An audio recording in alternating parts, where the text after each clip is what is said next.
कसे आहात बालमित्रांनो? आज मी तुम्हाला एका खोडकर मुलाची गोष्ट सांगणार आहे। एक होतं गाव, तिथे एक छोटं खेडं होतं आणि त्या खेड्यात एक खोडकर मुलगा राहत होता।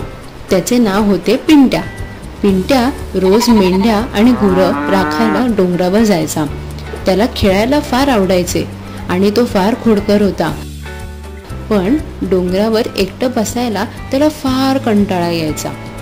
एके दिवशी पिंट्याने मजेत ओरडायला सुरुवात केली, लांडगा आला रे आला, लांडगा आला रे आला।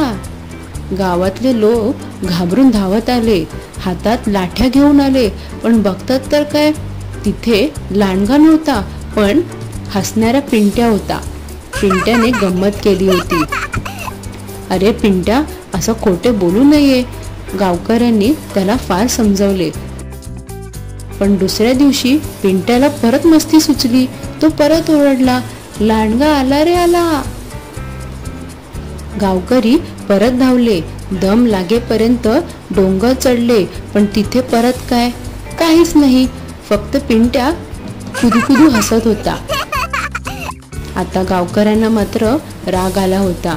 त्यांनी ठरवले पिंट्याला आता मदत करायचीच नाही आणि त्याचे कधीच ऐकायचे नाही।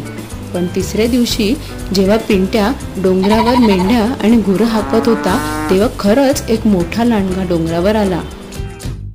तो गुरे पाहून गुरगुरायला लागला। पिंट्याने घाबरून आरडाओरड केली, लांडगा आला, खरंच लांडगा आला, मला वाचवा। पण गावकरी म्हणाले, पिंट्या आता परत मस्करी करत असेल। कोणीही पिंट्याला मदत करायला गेले नाही। लांडग्याने काही मेंढ्या पळवून नेल्या। पिंट्या खूप घाबरला आणि रडू लागला। पिंट्या फार दुःखी झाला होता। त्याने हे शिकले की खोटं बोलून कोणी विश्वास ठेवत नाही आणि जेव्हा खरंच गरज असते तेव्हा कोणी मदतीलाही येत नाही।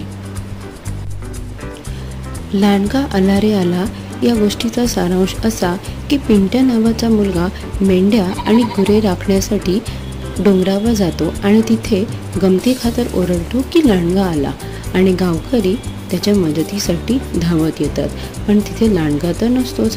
आणि हीच गोष्ट पिंट्या परत करतो आणि जेव्हा खरंच लांडगा येतो तेव्हा पिंट्या मदतीसाठी ओरडतो आणि कोणताही गावकरी त्याच्या खोटारडेपणामुळे त्याला मदत करायला येत नाही। मग मित्रांनो, सांगा पाहू, या गोष्टीतून आपण काय शिकलो? खोटं बोलणं वाईट, एकदा की विश्वास तुटला की खरं सांगितल्यावरही कोणी विश्वास ठेवत नाही। तुम्हाला ही गोष्ट कशी वाटली ते मला नक्की सांगा आणि आपल्या चॅनल कोको कार्टून स्टोरीला सबस्क्राईब करा।